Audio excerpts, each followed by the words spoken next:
ఇక్కడున్న నాయకులు మాయ మాటలు చెప్తూ ఉంటారు.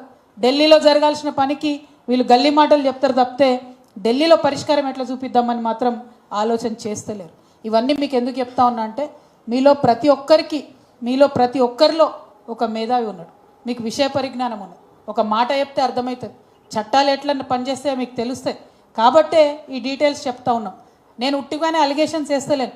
ఈ 2 ఏళ్లలో చేసిన అనేక పోరాటాలలో ఎక్కడా కూడా కాంగ్రెస్ పార్టీ యొక్క ఢిల్లీ పెద్దలు మనకు కలిసి రాలేదు. ఇక్కడ అధికారంలోకి వచ్చిన తర్వాత కంప్లీట్ ఇగ్నోర్ చేసిరు మనని. కంప్లీట్ తెలంగాణ ఇంట్రెస్ట్లు, అందులో తెలంగాణ పిల్లల ఇంట్రెస్ట్ కంప్లీట్గా ఇగ్నోర్ చేసిరు. అందుకోసమే ఇవాళ బలంగా ఒక స్టాండ్ తీసుకున్నాం. ఖచ్చితంగా నిరుద్యోగుల పక్షాన్ని నిలబడతాం. టీజీపీఎస్సీ ప్రక్షాళన జరిగేంత వరకు కూడా వెంటబడతాం. ఏదైతే మనం జాబ్ క్యాలెండర్ ఇస్తామని ప్రామిస్ చేసినరో అది ఇచ్చేంత వరకు కూడా వెంటబడతాం.